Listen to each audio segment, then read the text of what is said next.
right, so let me move this out of the way.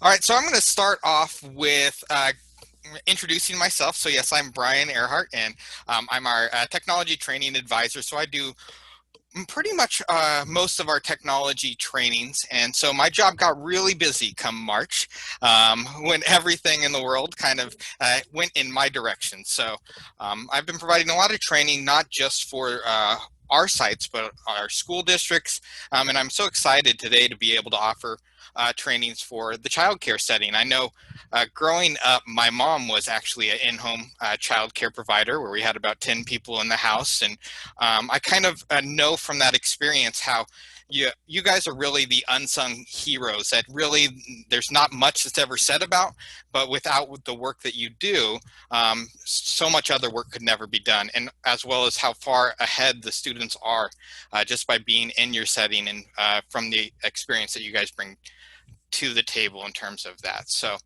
just kind of starting with that, I wanted to thank all of you guys for all the hard work that you guys do. But in terms of what I'm here today to talk about, let's get my cursor on the screen. There we go. We're going to first talk about connecting to the internet.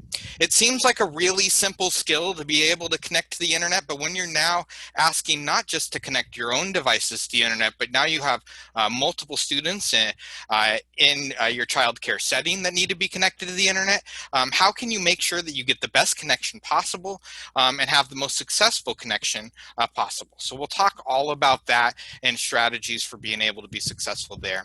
But then we're going to also take a moment to talk about how are these students interacting in the digital environment? What is their virtual classroom? And what is this concept of an LMS? And so we'll talk all about what does that mean and how does that affect you guys? And then we'll talk about how students access live instruction, whether it's Zoom or one of the many other resources out there. As many of you have probably already run across, it would be simple if every single student connected to their teachers via Zoom. But the reality is they don't all connect to their teachers via Zoom. They connect with a variety of different resources, and we'll talk about how all of those work as well. And then I have, and I'll get you the link to this in the chat in a little bit, I've provided a ton of links and resources for you for all of your troubleshooting needs. So I'm one of those people as a trainer, I always like to leave you with as much as possible. So in this presentation, as you'll go through, there's going to be a link to solve many of the problems that you might run across. Many of those links you'll never have to use, but the nice part is everything that you'll need should be in this presentation as we go through here. So there's that. All right, so starting off, don't be intimidated by these words that I'm going to show here. These are big, huge words that are contained in the next few slides, but I will explain everything down to the bare bones basics, but you kind of have to know these concepts to be able to understand why the students are not having success accessing their classroom online. So we're going to talk about the term bandwidth. So when you go to purchase internet, you purchase a certain bandwidth, and then that amount of internet connectivity is split across all the devices in the house, and so forth. And so it will affect the download speed and the upload speed of data. So we'll talk all about what those mean.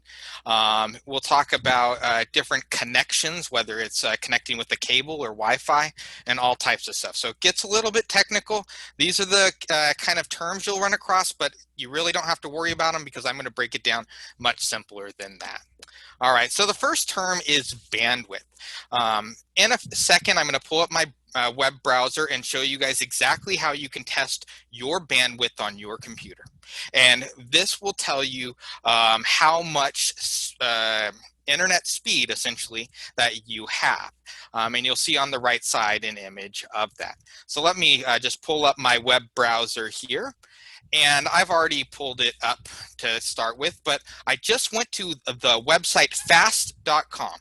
You can go to Google and just do speed test, or the easiest way to do it is fast.com. So if I just go to fast.com, once I click enter, it starts doing a speed test on my internet connectivity.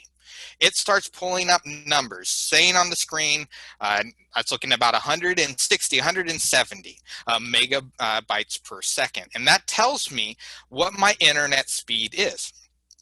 Um, and then below, I can click more information, and it gives me a little more details about it. Now, right now, that won't make any sense to you, but like I said, my PowerPoint has all the links and resources you'll ever need. So I've got this information here. 170 megabytes per second is my internet speed, and my upload speed is about almost 10 megabytes per second. And I've got a latency of 17. So let me jump back and to my PowerPoint. Like I said, this PowerPoint will have everything you ever need. So once you do your test, if you just go to the next slide after that, it will tell you what does that mean. All right, so I mentioned that I had 170 megabytes per second. So that was my download speed. And actually, I have high-speed internet at my house. That means I could have over 10 devices or 10 students connected to the internet at one time. If you had a number such as 30, you might be only talking about 5 or 6 students being able to connect at the same time. So this little chart here will show you how many students can connect on your speed of internet that you have, okay? Now, sometimes it's download speed, right? That's being able to pull in data. That's being able to watch the teacher presenting, but you also have upload speed. And upload speed is the ability for the student to put internet out or data out. And so that could mean that the student's trying to upload their homework assignment, or the student's trying to send an attachment via the chat or something like that. And so upload speed was a little bit different.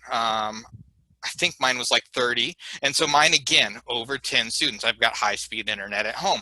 I'm still good. But again, if you're starting to see in your upload speed, your download speed was fast, but your upload speed was slow, well, you might not be able to support as many people connected to the internet at one time. So this little test will really give you some knowledge about what your connectivity is at home and how successful you're going to be able to be in that. Now, the other one is one that's almost always missed. Mine was 17 milliseconds. And this is something that's called latency. It's hidden really small in here. It's kind of off to the side, but this is the one that affects whether or not people are breaking up.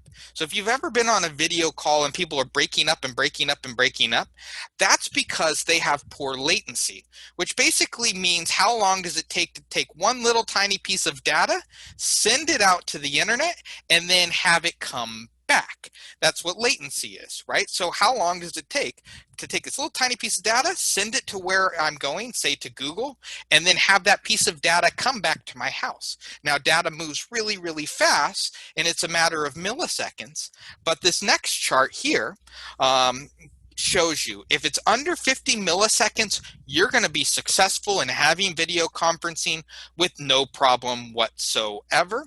If you're anywhere between 50 and 100, you might have some minor call issues. You might have somebody freeze for a second and then unfreeze and something like that. Once you get over 100 milliseconds for that piece of data to travel to Google and back, now you're going to start having a few little issues with all of that. Now I'm going to take a second because I saw somebody taking some pictures, and maybe you guys would like to snap a picture of this again. Once I get to the last slide where I've got my link to this, I'll throw that in the chat so you guys will get the copy of this. But I'll slow down and allow you guys just to get a view of this, and if you wanted to snap a picture, you can. So download speed, again, you're ideally wanting to be as close to 50 megabytes per second. If possible. Your upload speed is anything close to or above 20 megabytes per second. And then your latency, you want to be, if you can, under 50 milliseconds. And if you have all of those numbers, you're going to know that just by your connectivity, you've got fast internet. You can get lots of students connected at one time in your child care setting. If you have poor connectivity, you might have some struggles and so forth. kind of put one of the things more towards the end of the slide, so I'll talk about it later as well. But consideration. So say, for example, you've done this speed test. You realized, I'm not getting the speed that I need. I'm not getting those numbers that I want. So what can I do? Well, the internet travels for most of you via Wi-Fi, via the air. And anything at all that's between your computer and your Wi-Fi will slow down that connectivity. So if you can have your router in the same room that the computer is, you're going to have the most successful connection. If it's at the far end of the house, or if there's multiple walls between that router, that's all going to take an effect of slowing down your internet connection. All right. If you can, world's best case scenario is to use a wired connection, or what they call an Ethernet cable, and plug that into the computer. Now, I say that with a bit of a pause, because as technologies move forward, they've got rid of the network cables slots on most of the computers. So if the students come with a school-issued Chromebook, it likely doesn't have the Ethernet port to be able to plug into without getting converters and so forth. So although this is one of those troubleshooting things, that's one of the first things you say, yeah, just plug in, some of the new computers can't do that. And so, you know, it's kind of, unfortunately, not quite as easy as it used to be. Now, the third little tip here has to do with the type of Wi-Fi.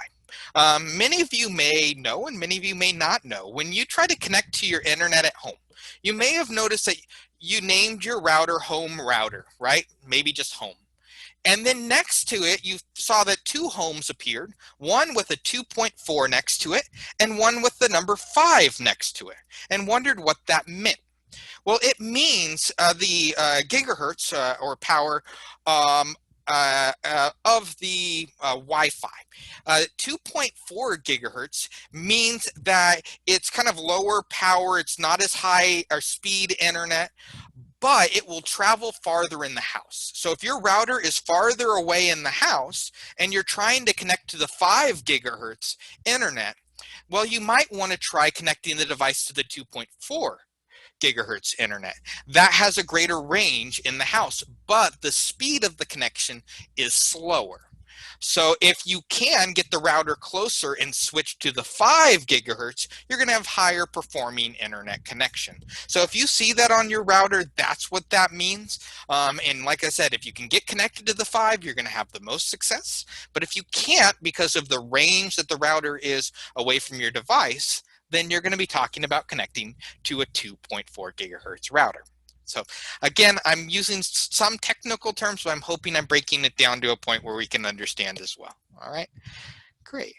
All right. The best thing you can do if you're having bad connection is get those high bandwidth devices disconnected. So if you can, while students are on their online lessons, try to not have video streaming services like Netflix connected and running, because those are data hogs. Other streaming devices, like having your Fire Stick connected, or the gaming consoles connected and connected to the internet, all of those are data hogs and are going to take away from the students' connectivity. So take a moment to disconnect those high bandwidth devices and have them turned off while students are going through lessons, and that will help you get better connectivity and so forth. All right, cool. All right. So that's kind of my end of my super technical stuff. I've got one more tip that I threw a little later on.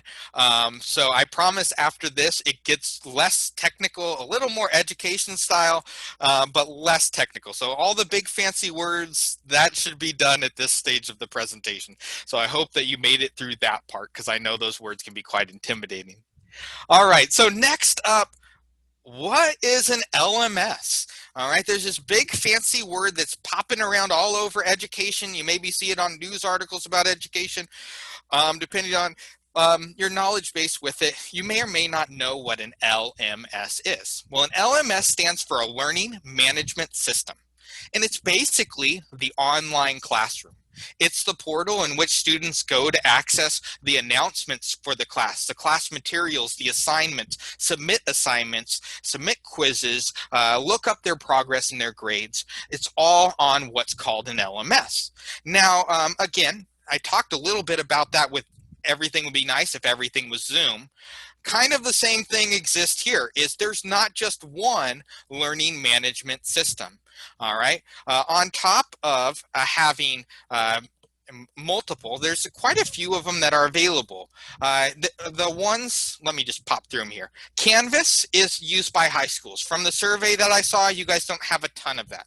But if you have any high school students that you're around, or community college students that are around, chances are they might be connected in some form to Canvas Learning Management System.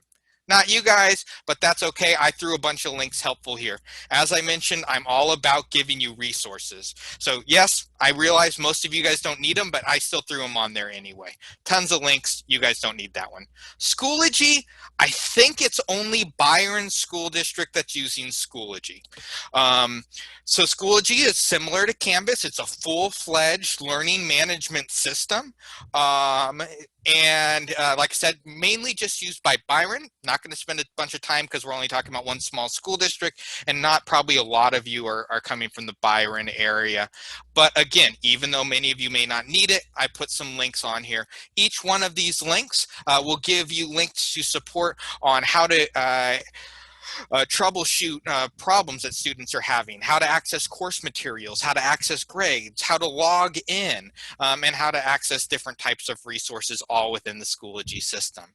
All right, now one you guys probably will see, one that's super popular, and I'll be honest, I am up to date in technology as much as anyone, and this one blew my mind. It came from a left field. Before March, or really even, maybe even towards May, I'd never heard of this thing called Seesaw. But Seesaw is widely used for kindergarten through second grade as more of a visual learning management system. It's really simple in its design, and it's simple in its way to use, and it generally is used in combination with another resource like Zoom or Teams for video conferencing. So if you have someone that's using Seesaw, likely they are using Zoom or Teams to video conference. All right, not as many links for them because with Seesaw, they actually put everything all together in big bunches of resources. So there's an overview of Seesaw that's a nice video. There's a tour of the class app that's a real nice document that walks you through what it all is and how to access it. And then the answers to frequently asked questions. That's probably where you guys are going to be at some point, is you're going to have a student that's asking you a question, and maybe you know the answer, maybe you don't. Being able to access frequently asked questions. All right. What do you have? Great. All right, the next thing we have is Google Classroom. All right, so there's two that I'd say are super popular in Contra Costa County. One was Seesaw, the other's Google Classroom. Google Classrooms is more as simplified, what we call an LMS. So it doesn't have the attendance tracking and some of the more advanced features that are in some of the other ones I mentioned before, but it is incredibly widely used. If the student is logging in on a Chromebook, they're probably going to use Google Classroom to access their classroom resources and materials, okay? Again, helpful tools and resources. Microsoft Teams, I think we're only talking about Antioch, but I know we have many of you from the Antioch area. Microsoft Teams is Microsoft's answer to Google Classroom. It's, again, a simplified LMS that allows students to be able to access their assignments, to be able to submit assignments, to do quizzes, to collaborate, to communicate, to access announcements and resources. And it's on a product called Microsoft Teams. Now, Microsoft Teams is really cool because it also has the video conferencing built into the same tool. So if you're within Antioch, I believe it's the main district that has it, the same place that they go to be able to access their curriculum and their assignments, they'll also be able to access their video conferencing all in one tool. And so that's really the big perk to that one. All right, helpful tools and resources, again. All right, video conferencing, same thing with LMS, right? And my life would be a lot easier. one system, everybody uses it, but unfortunately there's lots of different video conferencing tools that are available. Oh, I just put them all into one thing. I thought I broke it down there. So anyway, so you've got a big blue button, which is if somebody's using Canvas, not you guys. Zoom is probably what you're going to use. Google Meet, you might see. WebEx, you might see. And Microsoft Teams, you might see. In the end, for what you guys are going to have to do, it doesn't really matter which video conferencing tool you're going to use. Because when it comes down to it, at the end of the day, there's going to be 4 issues you're going to run across. And they're the 4 issues on the screen. Whether the audio's not working, whether the video's not working, you have poor internet connection, or you're unable to access the online session. That's really it. And the troubleshooting for all of these is the same, regardless of which system that you use, right? So if the audio is not working, you just, number one, check the cords, right? So say, for example, you're using a headset like mine. I highly recommend, if you have a headset or the students have a headset, for them to use it. Really helps when there's background noise going around, that it helps them stay focused on what they're supposed to be focused on. It stops additional noise from coming from the computer, and it helps out the class from not hearing all that background noise as well. So if you have them available, they're really recommended. I use mine all day, every day, and I quite like it. Mine's just a little $20 microphone and headset, but it works really well.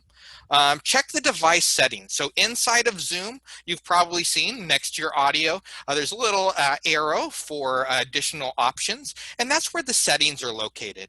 And you just want to check to make sure that you have the right devices connected. So if you have a headset, you want to make sure that it says that the headset's connected as a microphone. If it says something else, that can be a common problem. All right, you want to check your sound settings on the computer. And this one always seems silly, but this is so common. I hear about it all the time. Many of the computers have a button on them that turn off the microphone or turn off the speaker. And so if they're not accessing the audio, it very likely could be because they pressed one of those buttons randomly on the computer. Seems like a silly thing, but like I said, many of you will run across that, and it's a helpful thing to look out for. They just look like either a microphone with a line going through it or a speaker with a line going through it. And those are the ones that will turn off the microphone or turn off the speaker, even though they didn't do anything physically on the screen. So that's a little tip there. All right.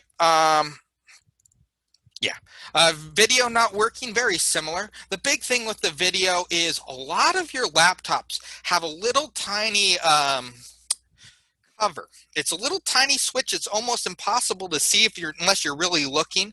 But if you slide that little cover, it can turn off the web camera.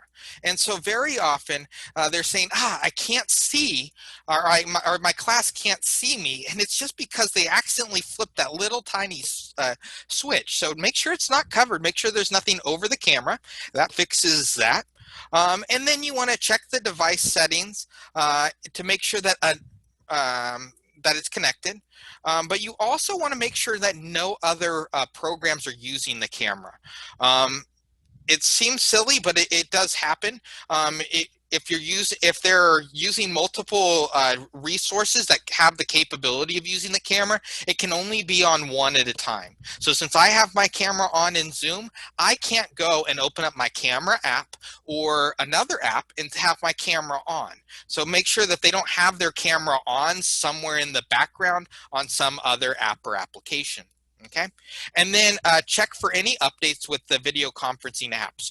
They always are updating these apps, and very often if you have a problem, they're fixing it in the next update. I noticed that Zoom updates every Monday. In fact, Zoom's announcing quite a few really interesting new features that are coming out next Monday. So on Monday, you'll want to update your Zoom because it'll get additional security updates, fix bugs, which possibly could be part of the issue that you run across there. So just doing your updates in Zoom can help you out with those issues as well. And then, of course, the standby is always restart the device. If you have problems, none of those fixes fix it, then take a chance to restart the device, and it should work for you. All right. Poor connectivity, we talked about it earlier.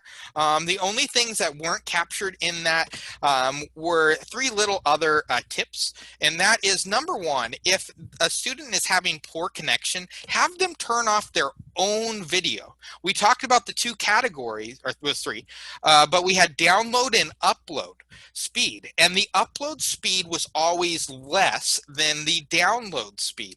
So if they're trying to send their video, that takes a lot of upload speed.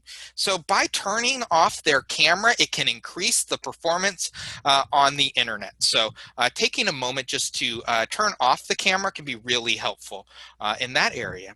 And then close any extra web browsers tabs. You may or may not know, but Google Chrome is notorious of being a hog on the computer. And so what I've seen students do is they'll have in a tab on their Chrome web browser a game or a YouTube video going, and then on the other tab they're interacting with their class, and then when the teacher goes to ask a question, they seem not to know what's happening in the class because they're over in another tab playing a game or watching a video.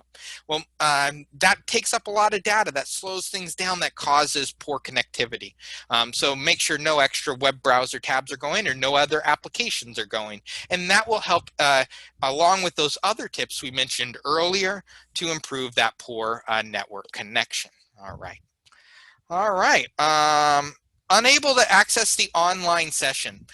In the positions that you guys are in, some of this, it becomes a little tougher because you likely are not going to have direct communication with the classroom teacher or so forth. And, you know, maybe the expectation is not such that you're doing that. Well, that type of stuff will be covered later by somebody else. I'm not the expert in that area. But what I can say is if they're having struggles accessing the class, you want to, number 1, ensure that they're logged in with their school account. Okay, very common when you guys have Zoom that multiple students are accessing a computer and somebody else is logged in. Well, depending on how their school's set up, they might only allow someone to log in that confirm their identity as the correct student. So if they're logging in as someone else's name, they can't access that session. So take a chance to log out, log back in with the correct user account, and they likely will be able to connect to the session if that was a problem. Check to make sure the session ID and the passcode are correct. Have the link resent to you if you could get it resent to you. And then check to make sure that the student's not just sitting in the waiting room. That's very common that a student will say, hey, I'm struggling to be able to access a class. I can't access it. I can't access it. And it might be that the teacher just hasn't let them in from the waiting room yet. The teacher might be running a few minutes late. Something else might be happening. And it's just, make sure they're not just hanging out in the waiting room. And if they are, just have them patiently wait or double check and confirm the time's correct that they should be in their class. All right.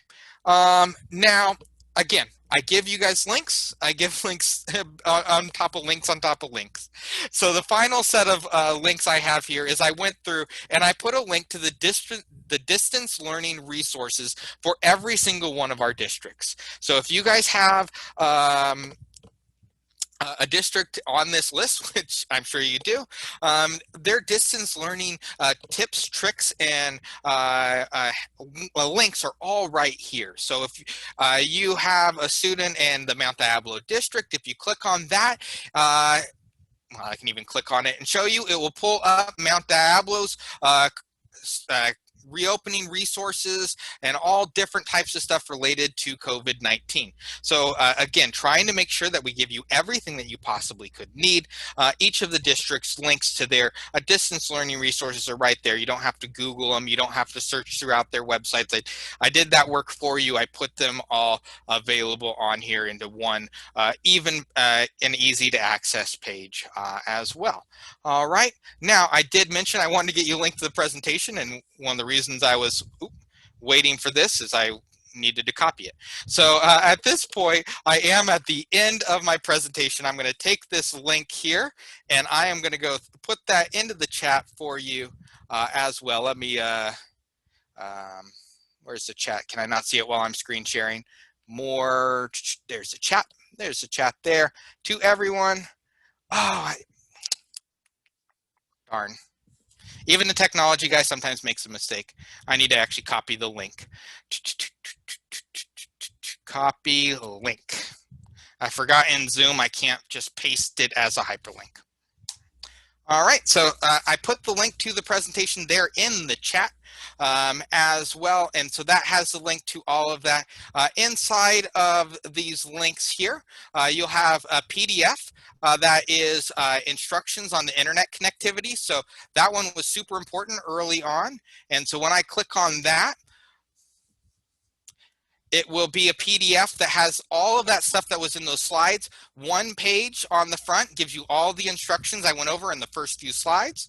The second page gives you some other considerations and things you can do to be successful in terms of your connectivity as well. Then there's the PowerPoint, and then there's the PDF version of the PowerPoint as well.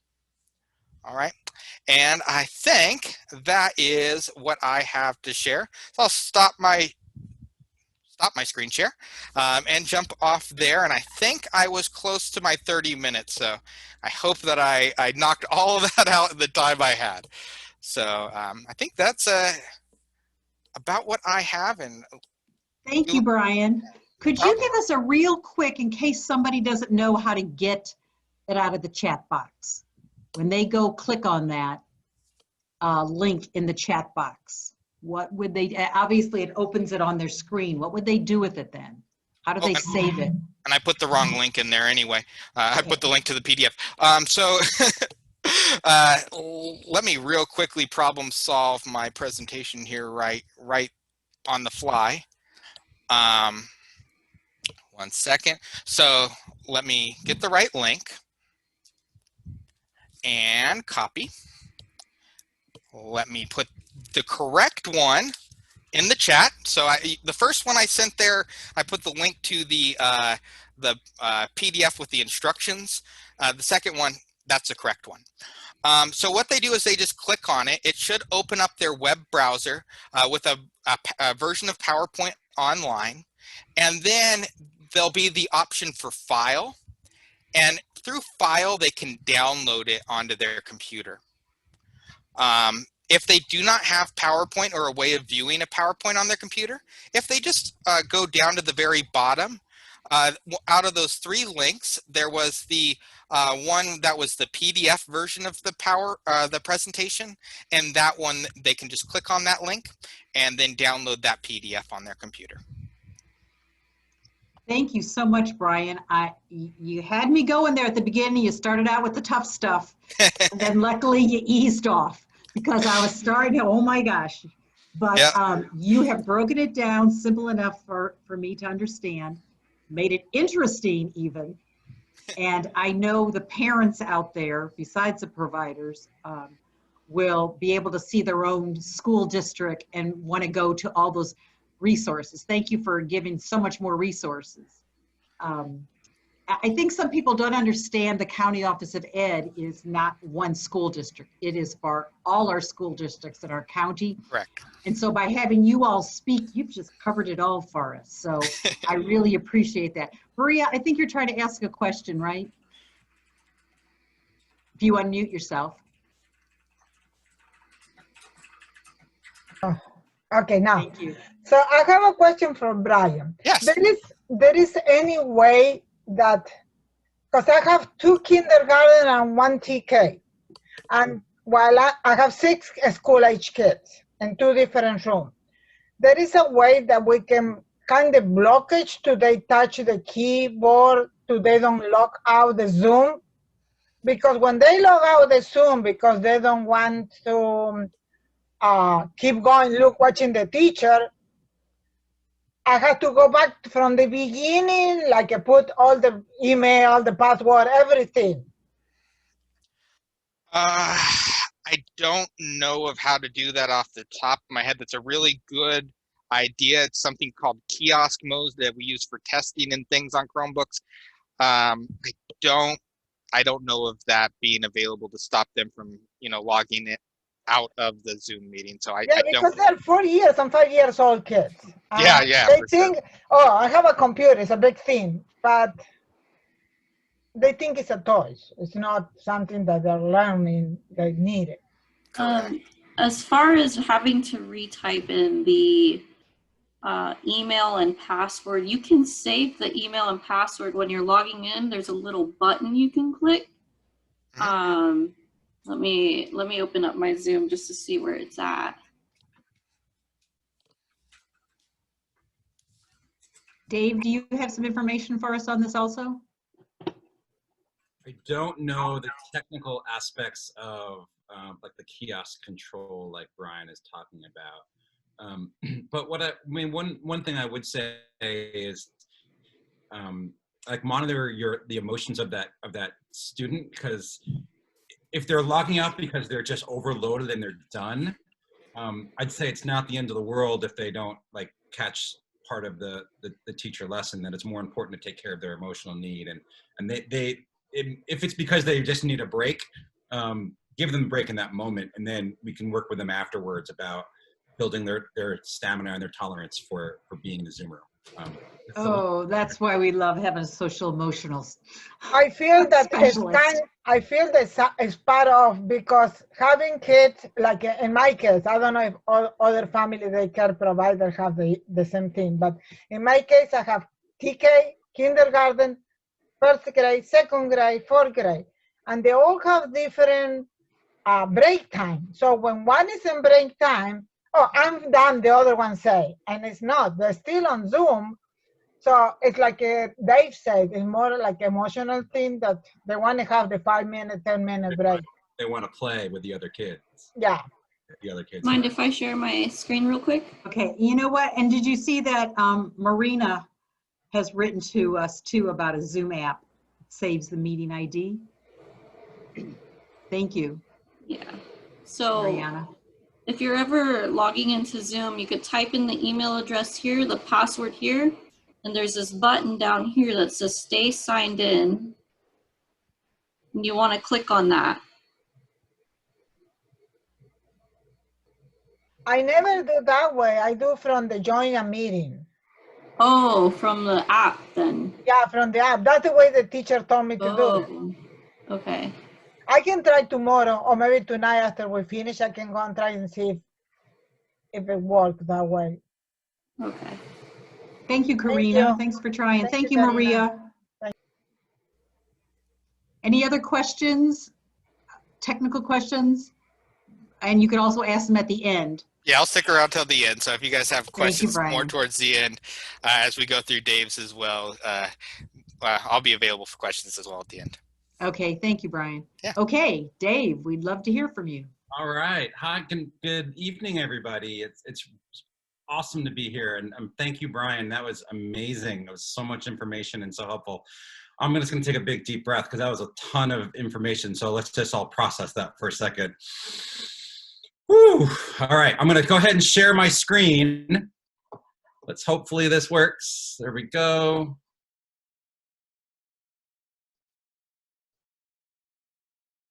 Okay, can everybody see that?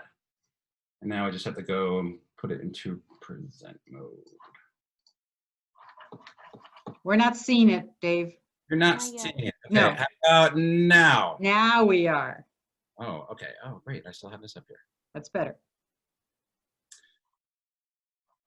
So my part of the program is titled Designing Learning Center Environments, and it's creating an environment to support self-directed learners.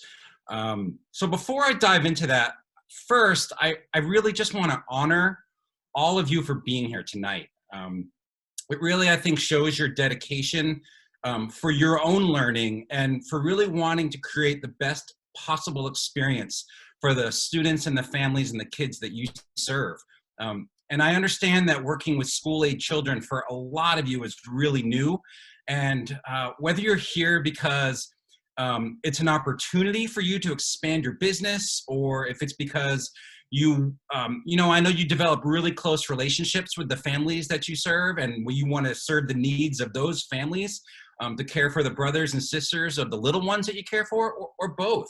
Really, I just want to salute your commitment to giving the best possible experience you can for everybody that you work with. So again, the title here says creating an environment to support self-directed learners. And so when I want to talk about self-directed learners, what I mean is that the student is able to engage in the learning with as much self-management. And that means that you don't have to direct them all the time, right? They're independent and they have ownership as much as possible. And of course, every student is different and the student needs will depend on age and their ability. But the goal here is to help you understand a few small things that you could try to create an environment that sets you and your students up for success. I noticed that Margaret emailed me some questions that some people submitted ahead of time. And one of the questions that kept popping up over and over was, you know, I've got multiple students, multiple grades, and I think Maria just even talked about different schedules. So that's certainly a challenge in managing. And so as much as our students can be as independent, the better it is that they're going to be learn those skills themselves, and it's going to take some of the stress off of you in running the environment. So we're going to dig into some of that a little bit. So again, I'm Dave Fendel. I'm the coordinator of social and emotional learning for the Contra Costa County Office of Education. I've been in education for 23 years. I started as a teacher's aide. I've been a general education and special education teacher. I was a school principal, and now I've been in this role for about 2 years. And in this presentation, I'm going to introduce 5 considerations in creating an optimal environment for school-age children. Again, I know this is new for a lot of you, right? You have that experience with that 0 to 5, the preschool and the babies, but not necessarily in K through 5. And so the goal here is to help students become engaged, self-directed learners, so that you can be in that supportive role. And I'm going to introduce some key considerations to support you, the family, your work, and the student. And so here they are.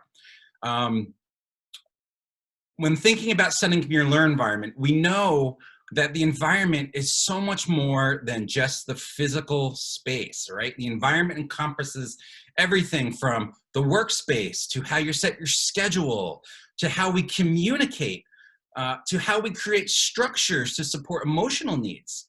And so these are the 5 considerations we're going to look at. First, how to set realistic expectations with the families that you serve. How you can design a physical space for learning. How you can keep track and communicate the schedules and the routines. How you set your student up for success when they do need help, and they're going to need help. And also, finally, how to best provide some emotional support. So the first consideration is setting the expectations and communicating. When you agreed to take on the school-age children, it's extremely important that you figure out what you can and what you cannot provide and communicate that really clearly with the families that you serve. Consider even putting that in writing, what those expectations are, so that there's no confusion, disappointment, or even anger down the line, okay? So first, it's really important to communicate to your families that you are not the K-5 teacher.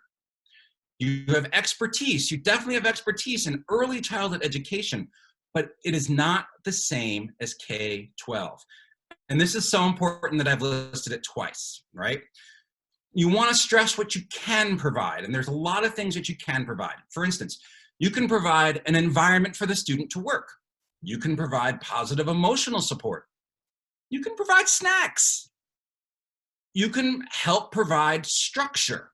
You can have break time activities, all right? It's important to be honest with the families that you serve that you are not in the role of their teacher. The school will have the teacher providing instruction and providing ways to get help when the student needs support. I saw it in the questions that you sent in. Very likely you have multiple children in your care, including really little ones that need a lot of your attention. So communicating daily with the family on how their child is doing, right? And I know you don't have time for like a 20-minute conversation with all your families on a daily basis. You've got kids to take care of. But it could be a really quick verbal check-in or a really simple report card home. It doesn't have to be complicated. It could just be a simple check-off list showing what they accomplished school assignments that got done or didn't not get done or need follow-up, and maybe it's just a quick behavior report and concerns you might have and what they did well. Be sure not to promise things that you can't provide. The families will be really appreciative of all the things you could do, as well as they're going to appreciate you being clear on the things you can't do. There's nothing worse than a family thinking you're able to do things that you can't provide. And I always like to follow, I have this motto of under promise and over deliver. It will leave the folks you serve impressed with what you do provide. Managing those expectations is the key. All right, so that's consideration number one. And then we move into consideration number two, which is the physical space.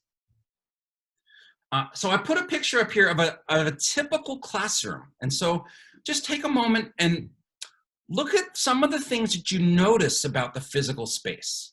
All right, take a look at the picture. Or think about the last time that you were in a student classroom. Maybe it's your own child, or back to an open house or back to school night. And so think about the elements of the room and how it's set up to support student learning, right? And I know you can't replicate this in your home environment. Like, I understand that. So we want to look at the things but there are some certain concepts that we want to pull out of this, right? So first, notice how the space it's really uncluttered and it's free of distractions. That's going to help kids focus.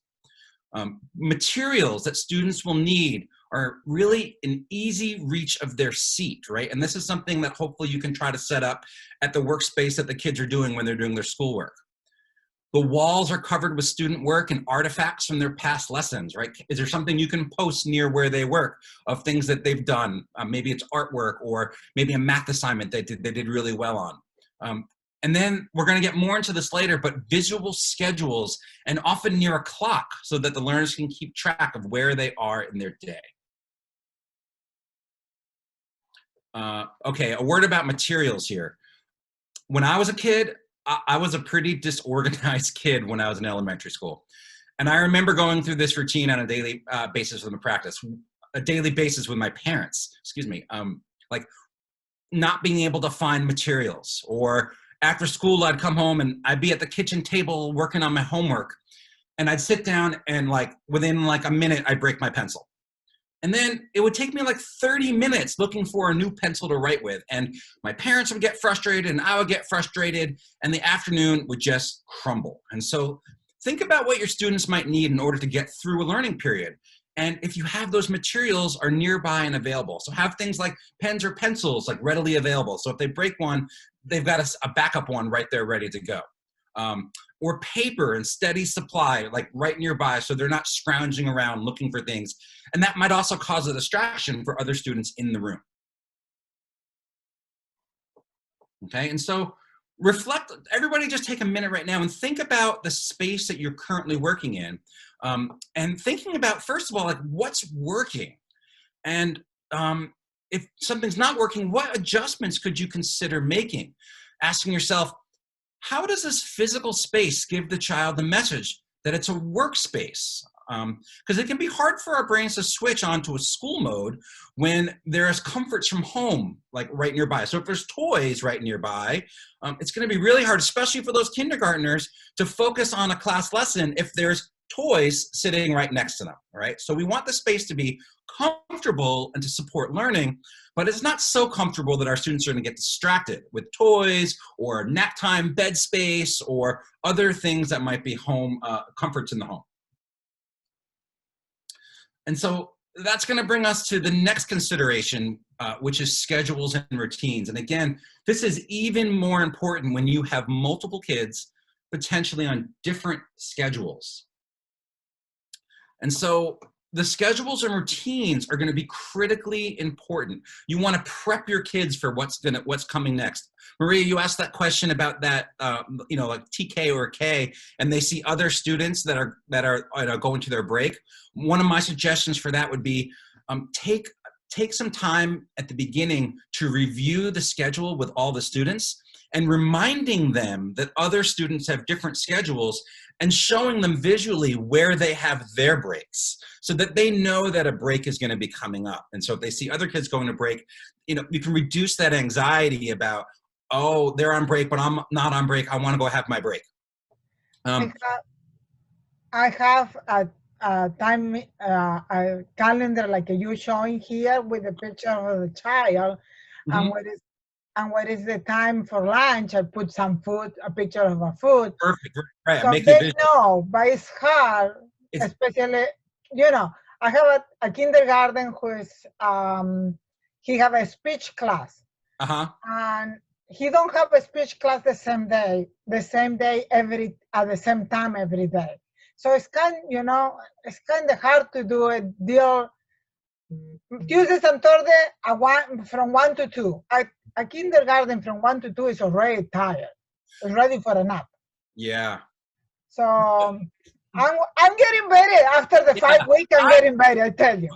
I'll say a couple of things about that, Maria. Like, one, it's definitely challenging. Like, it's challenging. But the other thing is, sometimes with these schedules, it takes, kids aren't like adults, even adults, we need like 5 to 7 times to kind of go through it before we kind of internalize it and get to know it.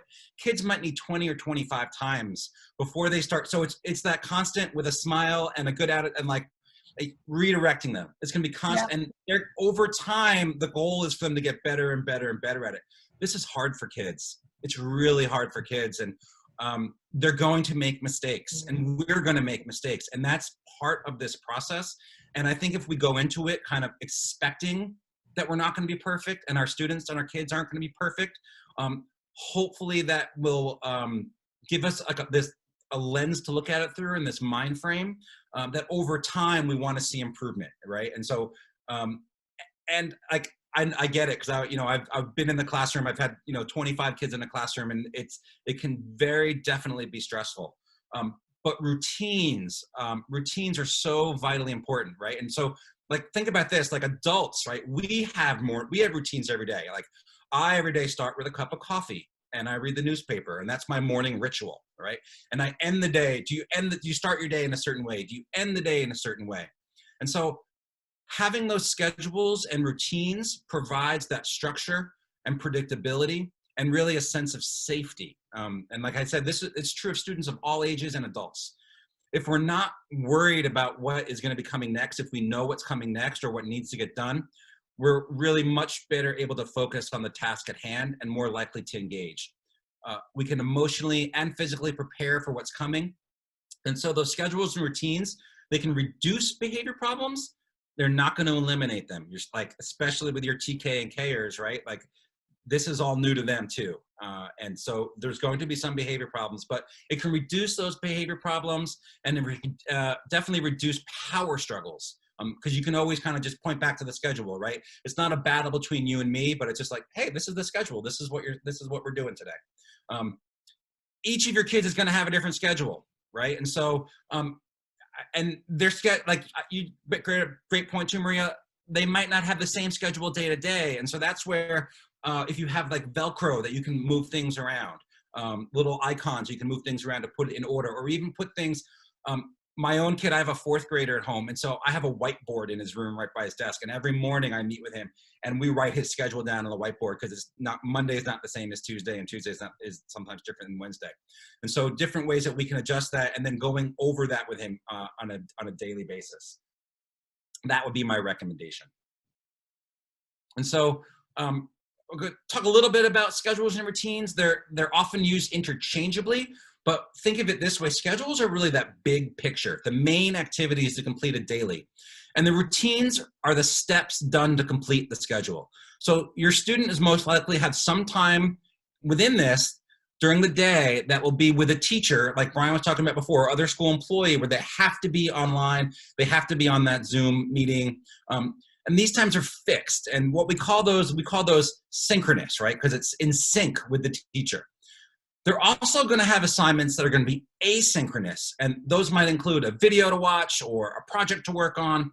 And so sometimes there can be some flexibility in that scheduling. And so work with each child on designing the schedule and make these agreements on when they're going to get those asynchronous tasks done, right? So if there's an asynchronous task that needs to get done, maybe that's better not to do that when other kids are having break, right? Maybe that's better when there's other kids in their days. And so try as much as possible to schedule those things out. And always be sure to include breaks and physical movement within the day. We know as adults, it's really hard to be on Zoom calls for an hour and a half, 2 hours. It's even more difficult for our kiddos.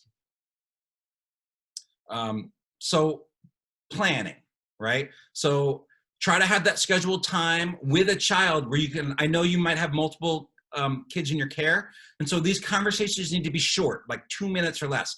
Plan what that day is going to look like and be consistent. It could be individual or, you know, depending on your group, you might meet with 2 or 3 kids at a time, right? If they're school age kids as the day begins. The more the students participate in creating that plan, the more they will be invested in following it, okay? So review everyone's expectations, yours, the child's, and what their teacher's expectation is.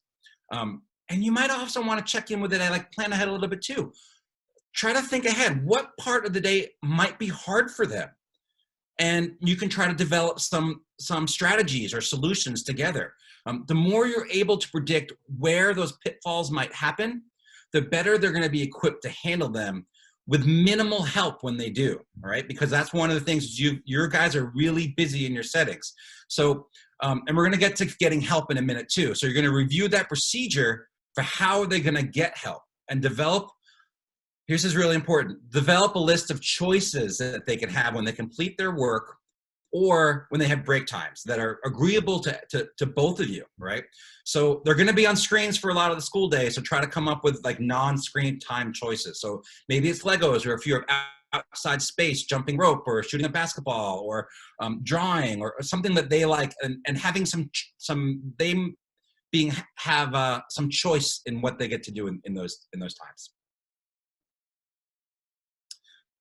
Okay, again, visual schedule is really important. Encourage them to follow that schedule, routine, and plan that you develop together. Definitely helpful to have that visual schedule. And here's just a quick example of like just Post-it notes. So you can have a whiteboard. If you have the Velcro icons, you can use the Velcro icons, but it doesn't have to be complex. It just has to be something where this is going to be obviously for an older kid. If a kindergarten student can't read, it's not going to be written down like this. You're going to have more picture icons. You could also have a digital clock or use it, or you know, pictures and words to describe the activity. The goal here is eliminate the scheduling surprises throughout the day. And when they have difficulty, and they probably will have difficulty, it's just simply remind them to check the plan or the visual schedule. And if things really break down, don't panic, okay? It's okay. Don't necessarily try to fix the situation when those emotions are running high. It's okay for that kid to take a little break and like time out. Remember that we're in this for the long run. Okay, so you want to avoid those power struggles in the moment. You know, that might be the time where they go for a comfortable chair and look at a book, and then come back to the activity later once their emotions have calmed down. They've got to be regulated for them to engage. So use that check-in time, like in the morning when they get there, when everyone is calm, and that's when everyone can think clearly. And then if you have a chance to wrap up at the end, you can reflect and make needed adjustments. Again, no one expects that every day is going to go perfectly. This is a learning process for everyone, and that's really important to stress. Every time that we course correct and we communicate about what's working and what remains challenging, we're building that self-direction and reflection skills in the kids, right? We're helping them become that self-directed learner. They're not going to get it right away. Check-in conversations. If you can, try to have a check-in conversation, all right? This can also happen when the parent comes to pick up their child. Family members, it's great to include the family members because the families, I know from a parent standpoint, they're really anxious too about what's happening during the day. So if we can have this little check-in and you can role model, hey, you know, we're not perfect, we made a few mistakes, but we did these things really well, right? So here's a 3-question example of what that conversation could look like. And again, it's not a one-sided interview. Everyone can have say in what went well. So if you notice things that student well, certainly share that. Vulnerably admit that things are hard sometimes, right? And model how you can make a plan to do better the following day, right? So here we have, what are 2 points in the day that you did really well, that you were engaged and productive? What's a time that you were distracted? And why did you feel distracted, right? All of this is really non-judgmentally, right? It's really about reflection and improvement, that check-in conversation. Okay, and when you do that, again, you want to start with the positive, you want to avoid any power struggles, and you want to brainstorm improvements, okay? And then you want to adjust and think, okay, tomorrow, what's one thing we might want to try differently tomorrow to make the day go smoother for everybody, okay? So really specific when you're talking about the things that were positive, or don't just say you had a great day. You can say things like, your materials were really organized before you began learning, or you transitioned to break time and grabbed the jump rope without me even having to tell you to choose an activity. That was really amazing. Think together of those pitfalls and brainstorm what you can do differently, all right? This is a time when you can encourage your families to do this as well. So if you don't necessarily have time for this, you can maybe send home this simple structure with your family and encourage the adults in the home to have this check-in activity to reflect daily. I do this with my kids at dinner time. So at dinner time, we talk about what went well today, what's something that maybe we can do a little bit differently to make tomorrow go a little bit smoother. Okay, consideration number 4, getting help. You guys are busy, right? We know that one of the challenges that you face is that sometimes students feel like they need this constant attention and help with getting their schoolwork done. And you need to juggle all of the different schedules and all of the other responsibilities. And I definitely recognize the stress that this causes. So the goal here is to help our students, again, become as independent as possible with as little adult support as possible, becoming those self-directed learners. And this is true even for those kindergarten and first graders. There's things, it's amazing what they can do. So in the physical classroom, this is still a challenge that teachers must naturally address when they have 25 or 30 students in the room and only one teacher. So we can think about some of those strange strategies that teachers use to manage when kids need help. So take a moment to reflect what happens when you're in your setting. When a student gets stuck, what happens? How do they get help? What does it look like? What does it sound like? And what does it feel like, right? Like if you have all these kids who are needing help all the time, you could be pulling your hair out. So if you are like most people and you're struggling with distance learning, this is when things can get really stressful. And part of this is that many students lack strategies besides getting the adult to come over and become the teacher. But you're not the teacher. We talked about that in the beginning. And you have a lot on your plate that needs to get done. We want our students to develop strategies to be more independent learners. So let's think about the strategies they use in the classroom. Can any of these be adapted at home? And look at this list. We have ask a peer, a visual signal for the teacher to help when available.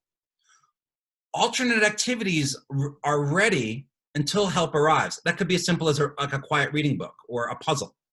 Have them go back and read the directions again slowly and see if they can figure it out. Or sometimes just move to the task, skip that task and move on to the next. Can your student, if they're older and they have their own phone, can they text? Or can they Zoom with a peer to ask a question?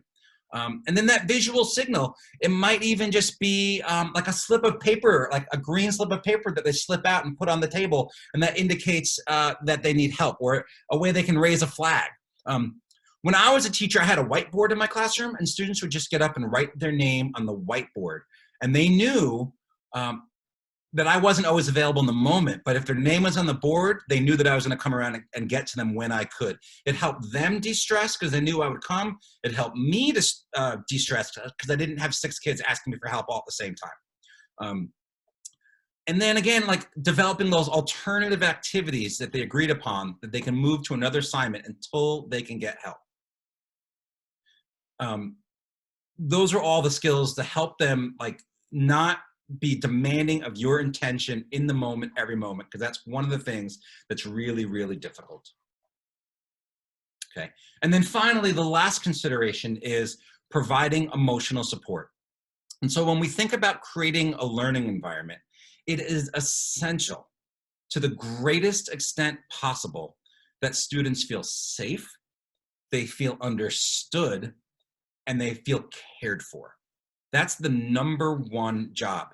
That's the first job. If that's taken care of, their anxiety is going to decrease and they're more likely to be able to engage, okay? This is your primary responsibility as the caregiver for the child during the day.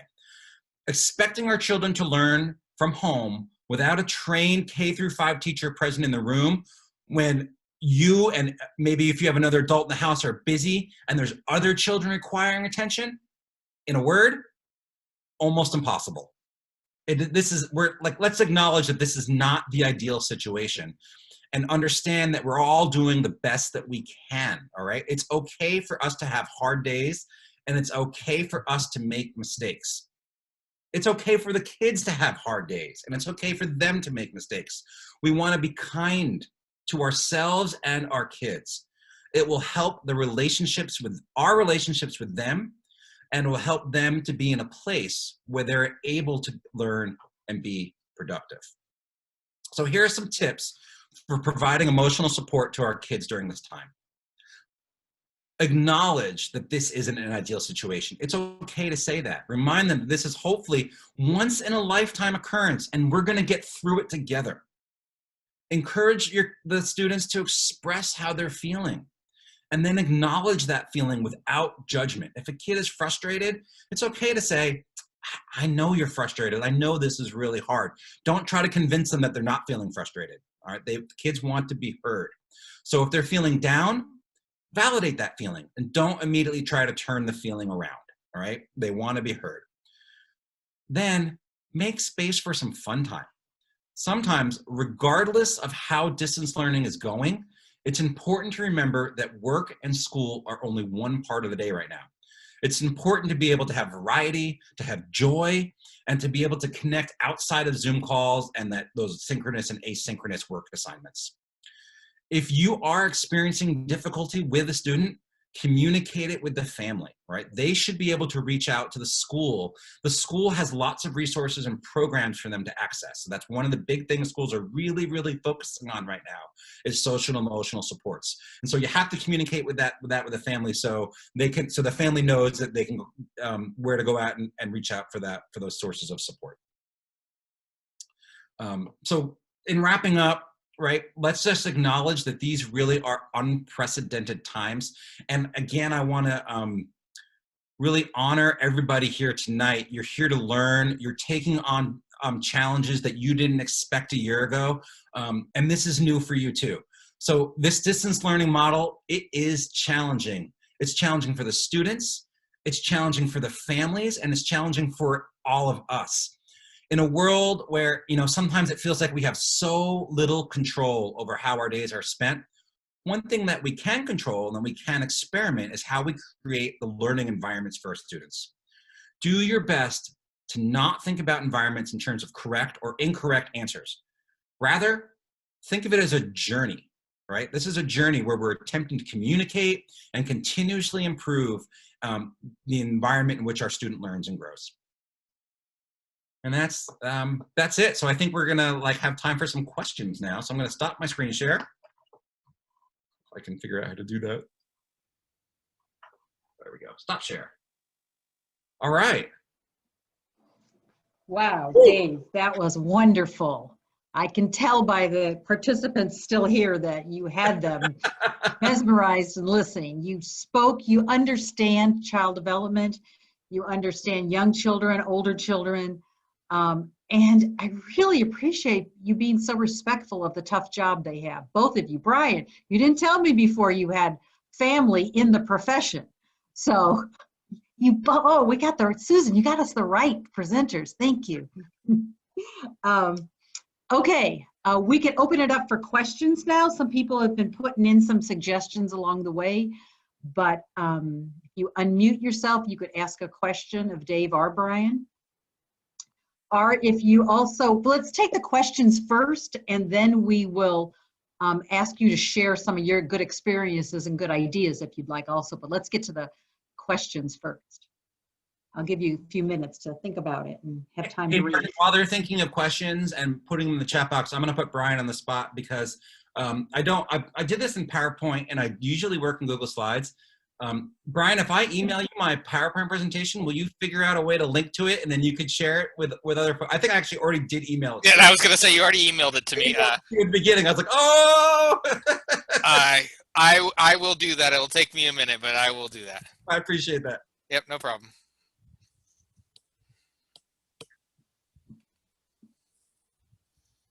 Actually, while we're waiting for them to think if they want to ask a verbal question, Dave and Brian, were there any questions that they submitted ahead of time that you didn't get to in your presentation that you think you'd like to answer? You know, the one that I saw pop up over and over again is, I've got multiple kids and multiple schedules, right? And so I try to address that as much as I could. It's still going to be a challenge. I mean, I'm not going to lie to you. And so again, I go back to be kind to yourself and be kind to your kids, right? And like, when you're feeling in the moment, those where like you get that stress reaction, notice that stress reaction. And once you notice how you're feeling, then you could try to, okay, I'm going to take some breaths, and you can role model that for your kids, right? Because kids are going to get stressed sometimes too. And I know, I know that these are not ideal times.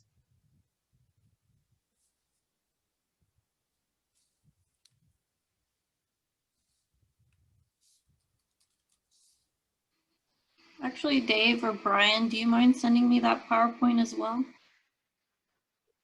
No. Yeah. Via email? I will do that. You want me to do that right now, or can I do it when we're ready, when we're done? Whenever you have time. Okay. Thank you. So Karina will be sending out the link to the recording also, if everything goes well, and then to the PowerPoints. Perfect. So Brian, maybe I don't need you. Maybe Karina. Okay. Cool. Yeah, just forward to her then. My PowerPoint froze, ironically. Technology glitched for me. I'll send it to Karina and I'll her send it out. It's perfect. Thanks, guys.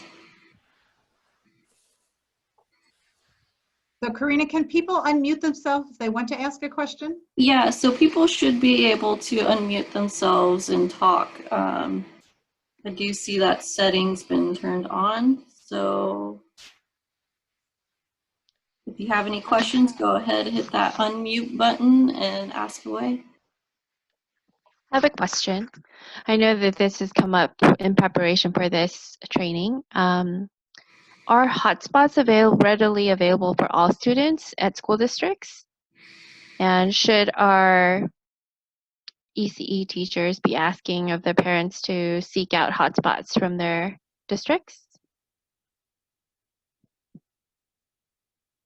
So is that a question for me? I don't know. Whoever. It really goes district to district.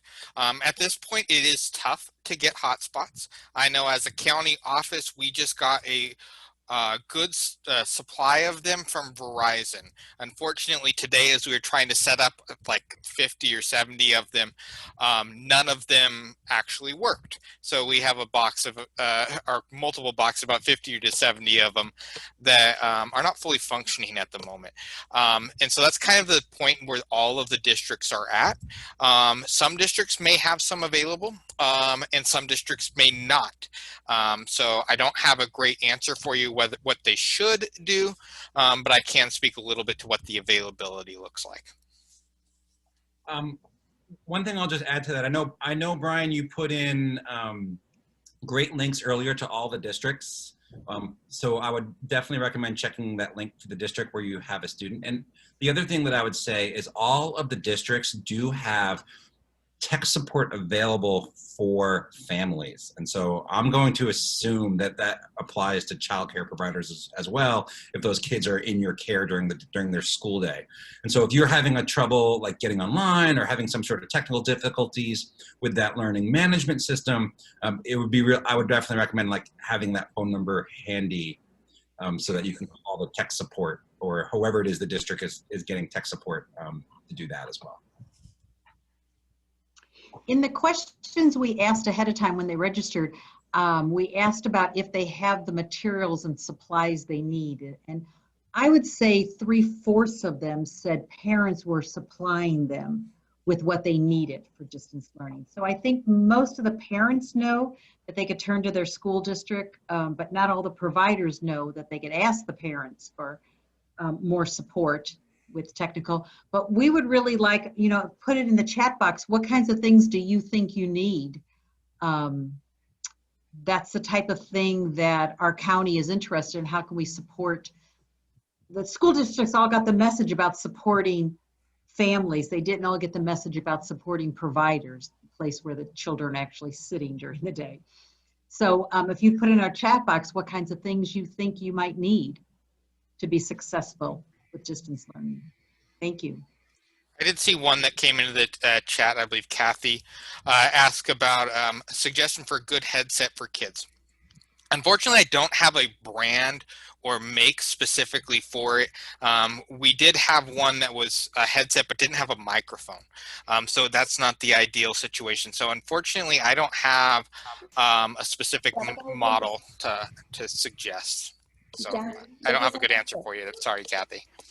I think I heard you say, Brian, though, that like you just had they were inexpensive. Did you say? Yeah, well, like this is this one's just, I forget even what brand it is, but yeah, you know, they're available on Amazon at this point, quite a few of them, and they can range in price, but you can get a decent pair for in the range of $25.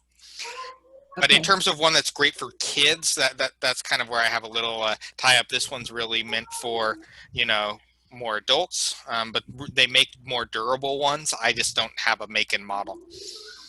Okay, I was actually wondering about headphones. Is the purpose of headphones so the other people that are, if there's other people in the room doing distance learning, you're not interrupting them, or is there some benefit, other benefit to why are you wearing headphones today? So I do it so you guys can hear me well. So by using just the microphone on a computer, sometimes you end up with the kind of an echoey sound, and it can make it difficult to hear. And so since I do trainings all day, every day, it really benefits me to have the microphone. But for a student, it can help them focus. I mean, I don't know how many IEPs I've seen over the years, because I was a classroom teacher too, but that included students being able to listen to music to help them focus. And so having the headset on, listening to the teacher, helping them focus can be positive as well. So there's all those different levels and reasons for it. Yeah. Thank you.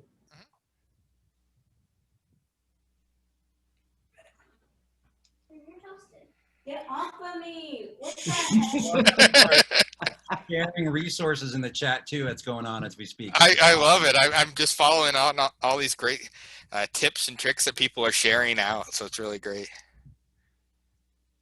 Actually, Angel, can you unmute? Angel, I think I talked to you at length over the phone, if you don't mind me calling you on the spot here. And you were telling me you've done a lot, you're doing a lot of distance learning in your program. Do you want to unmute and share yourself of how it's going with your program? Thank you. Hi, sorry, I'm finishing chewing. Oh, I caught you, sorry. You did? It's going okay. We have 7 kids that were distance learning. And then we have 7 kids, 4 preschoolers that we're providing preschool curriculum for, and then 2 infants. So oh my God. we're really busy. Yeah. Without my full-time assistant and my part-time assistant, I could not survive. But we have, like, my daughter is 13 and she distance learns in her own room. And then our 2 second graders, 5th grader, and our additional 8th grader, who is my assistant's daughter, they distance learn at our kitchen table. And then our 2 kindergartners distance learn in our carpeted space, which is pretty much my living room. We just call it our carpeted space. And then we have our hardwood floor space, which is like our entryway. It's the area in between our front door and our living room. Basically, that's where all of our preschoolers and our infants are. So between 8 and 9, we work on getting everyone online and into their Zoom classes. And then at 9 o'clock, once everyone else is set, we then start preschool for our preschoolers. And my full-time assistant gets my 2 babies down for nap so that she can then come out and help us. We use a ton of timers. I'm gonna move you around my house really quick.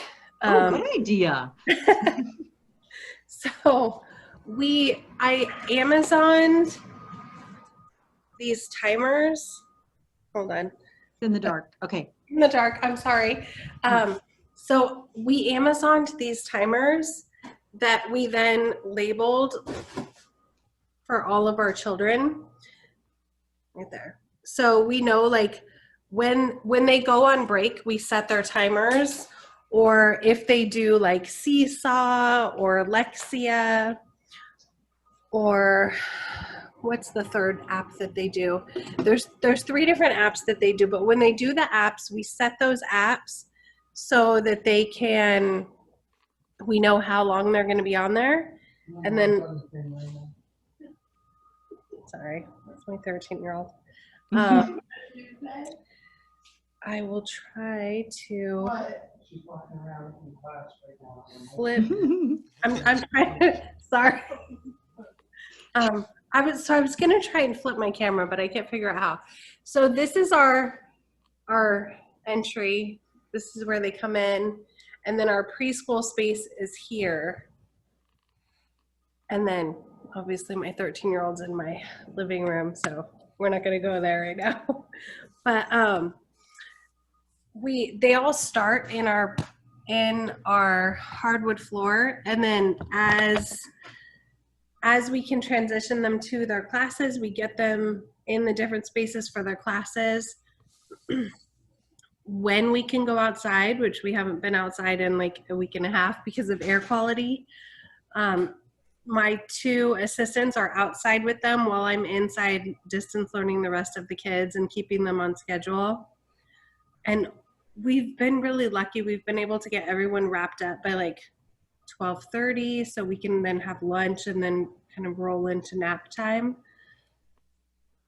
But figuring out everyone's schedule and using the timers has been like our saving grace. I tried to share into the chat, which didn't work really well. So I'll post in the Future Supporting Family Childcare, I'll post the link in there that I just printed. It's like a green light and then a red stop sign that I'm gonna print and laminate for the kids so they can set those out for us, so that hopefully we'll be able to help the kids a little quicker instead of them always calling out for help. If they're needing help, they can just kind of flip the signs for us. Kind of like bubble gums. My husband said kind of like bubble gums. But we go a lot. We also use, let me grab the tickets really quick. So we use this ticket system for our kindergartners, really. And I found that on Teachers Pay Teachers as well. So they're little exit tickets. And like all of my kindergartners are in different classes, but we've made, and I got these little, they're library checkout cards, I think is what they are. They're like 10 for $1 at Target. And I did the drive up pickup, and then I printed these off of Teachers Pay Teachers for free. And then we make each one of these for our kindergartners, so they know they have to earn 5 tickets to get to break. So they're always kind of working towards that break, and it kind of speeds up their work. Because I do have one child who he needs help on everything. And this reduces the amount of help that he needs. So that's. Thank you so much. I didn't mean to put you on the spot. I thought you All right. a visual even. Good job. Thank you so much, Angel. I appreciate it. You just had to jump right in there. And you know, I'm wondering about how it is with the parents. Did you set this all up with parents ahead of time? So I did. A lot of my kids I took, like, had enrolled with me prior to COVID. And I'm literally a 30-second drive away from the closest elementary school. So for me, I was like, no problem. I'll take school agers because I have an amazing assistant and I don't mind focusing my mornings on preschoolers and then doing a quick pickup for elementary kids. Like I was fine with that. And then COVID hit. But I'd already had my kids for a couple months. They were amazing with my COVID policies because I'm high risk. I'm a severe asthmatic. So my doctor actually suggested that I close when COVID came out. And my husband is an essential worker as well. So we had a really big conversation and we decided that if I was going to continue to stay open, I was going to have a lot of stipulations that my parents were going to need to follow. So I added into my contract 4 pages of COVID policies that kind of lays out, like, if you do this, this will happen. And like, this is how long you'll quarantine for and stuff like that. So as school started and distance learning started and we opted for distance learning for our 13-year-old, we kind of knew that we'd be in for the long haul. So we've tried to put into place things that will work for us over time, because we don't see a simple resolution. So we're trying to make sure that everything that we do, we can kind of evolve over time and make work for everybody. So when school started and all my parents were like, are you still going to do school agers? And can you help us with distance learning? We kind of have been working on amping up our internet speed and figuring out our Wi-Fi net system and things like that so that we can get all of that into place. And then we knew that my assistant's kids would be a big part of that as well, because she has 2 school agers too. But I wasn't willing to give up my assistant for her school agers. So we were like, okay, everything has to work for everybody. So we still have a couple open spaces, but we know that we need to make sure that we kind of perfect where we are before we bring anybody new in. So I feel like it's been working really well for us, but there are definitely days where we feel like we're not doing our best. And then there are days where we feel like we're doing really good. So at the end of every day, I sit down with my assistant and I ask her, like, how can we make today better? And then we just work on implementing that. Wow. Dave, I think she's following your lesson plans. I think I'm going to do the presentation next time. Thank you so much, Angel. I really appreciate putting you on the spot. No problem. But I knew you could handle it. Thank you. Thank you. And so obviously, everyone, Angel is family childcare. Is there any centers that can speak to us and share how they are doing with larger numbers?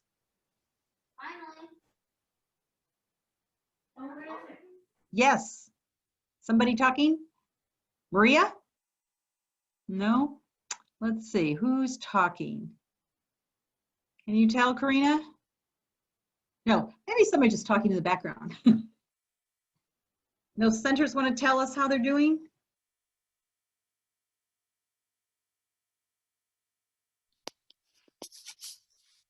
So we're from, well, I'm a teacher at Kid Stop. We're actually located inside. Can you hear me? Sorry. Yes, thank you, Mariana. Yes, Mariana. So we were originally located inside of an elementary school, and our daycare building is located at the very back of the school. And we actually have made tons of changes because we actually had to move to a different building in order for us to take a certain amount of children in our program. So we moved over to a different center in which we have 60 kids, I believe, or around 60 kids. And we have groups of 10 to 12 kids in each classroom. So I think that's been really helpful for us because it's an enclosed place where they're able to kind of just be with the exact same 10 to 12 kids every single day. And we're pretty good about whether we have our bathrooms located in the hallways. So we've been doing pretty good about making sure we're just not crossing paths for everyone's safety. But as far as the Zoom meetings, and helping the children, it was really difficult the first couple of weeks because we have so many kids using the exact same Wi-Fi. So we did experience some internet issues at the very beginning, but I feel like now that it's been a couple of weeks, we've actually been doing pretty well. And do you have the children divided up? Do you have like, what are the boards called that go around them? You had a name for it, Dave. You know, those like those three-sided boards? Like study carrels? Yes, yes. Do they have something like that, Mariana? We don't, but our tables are pretty big, so they're able to kind of have their own, enough space for them to lay out anything they do need, whether it's their homework or notebooks, materials, and their computers that they usually bring in.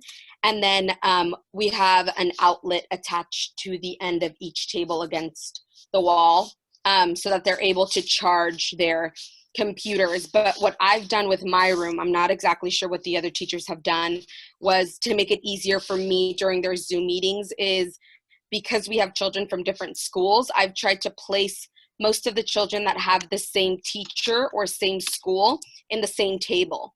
And I felt like that's been working really well for my group because I have one table where all 4 of the children are in the exact same school and 3 of them are with the same teacher. And they actually help each other out during Zoom time. And if 2 of them grab something out, the other one quickly pays attention that he needs to grab whatever worksheet or assignment their teacher is asking them to get, because it can be hard to monitor every single one's screen during the day when they're in their Zoom meetings. So I felt like placing them with either the same teacher or same group of kids that are going to the same school was helpful, especially when we were, that you guys mentioned earlier, the timings of their breaks, that kids tend to get a little crazy when they are on their break, but we still have other kids on Zoom. So I felt like that was helpful to keep them all on the same table. I have half of my classroom that kind of, well, they do have the exact same break schedules throughout the day. So it's easy for me to give them a silent or quiet activity to work on while everybody else is doing their Zoom on the other side of the classroom. Thank you so much. That's very helpful. And do they have headphones? Do they each have headphones? Yes, they do have headphones. We sent out an email to all of the parents at the beginning of the program starting, letting them know with materials that they would need, and headphones was for sure one of those because it would get way too loud and crazy inside of the classroom if everybody had their audio on at the exact same time. So it allows them all to kind of focus on their screen and listen to their teacher better. Thank you so much for sharing. You're welcome. Any other shares? Hi, I have a question for Dave. Yes, thank you. Go ahead, Pia. Yeah, so I work for Kids Country. We're here in the Alamos, San Ramon, and Danville area. And, you know, we've been in school for what, like a month now? And I know in the very beginning, it wasn't really clearly defined what our roles going to be, right? So we do TK through 5th graders. And as far as our site goes, I'm at Country Club in San Ramon. I can't speak for any of the other kid country sites, but we're doing really well, right? And so I think, at least for my experience, we had some really, I don't know, what I considered maybe high expectations, but they weren't really defined, right? And so we came up with our own systems based on what we felt the children needed.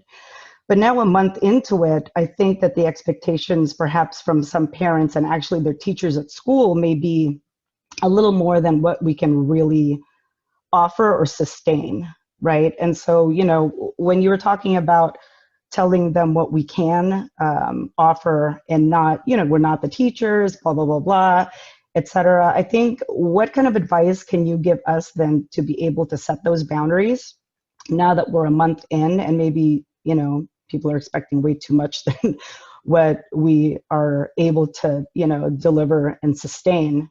And so, you know, things like, are we supposed to be checking their work, that they're being done correctly? Are we, you know, supposed to be tutors and, you know, sitting down with them for 10, 15 minutes at a time to get through a lesson, you know? So what kind of advice can you go ahead and give us that you think would work?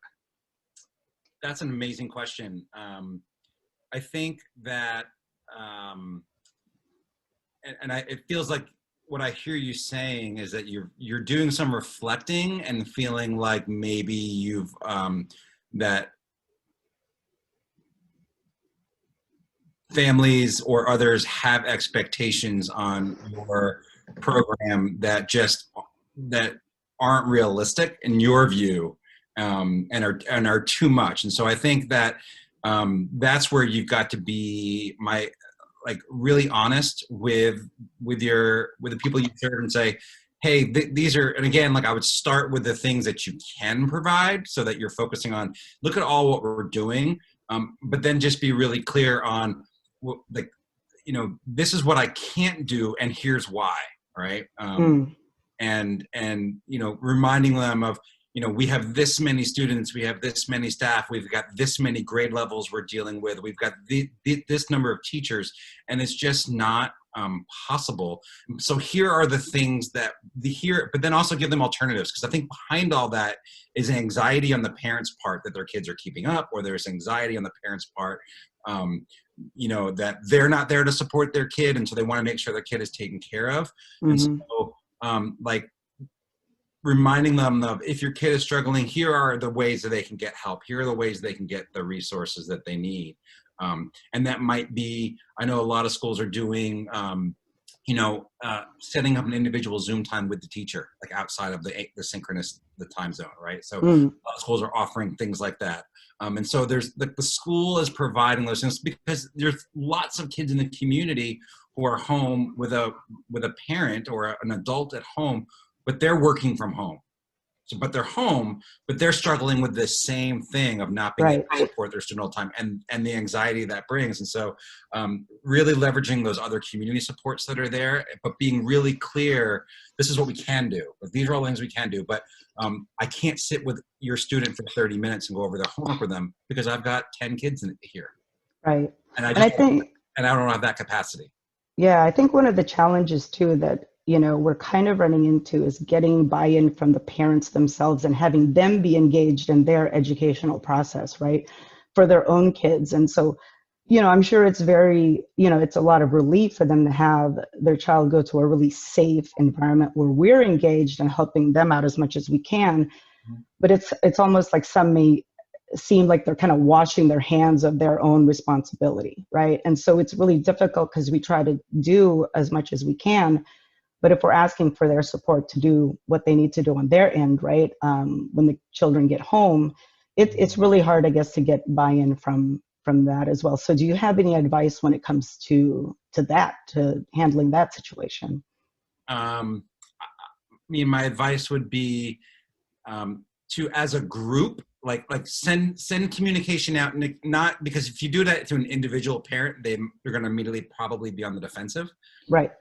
And so, but if you do like a mass communication, like here's how you can be involved with your child's education, or, you know, it's still really important that you as a parent, you know, just like if they were in, you know, like we're here during the day, but you know, you still need to ask those questions when they come home. How was school today? What went, like those check-in questions that I asked, like that could be a good structure you can give your parents for an easy entry for them to get involved with their kids, right? Yeah. So have them give them the parents or the families those structures of, you know, what went well today for you? You know, that's something they can talk about at the dinner table. What was something that was challenging for you?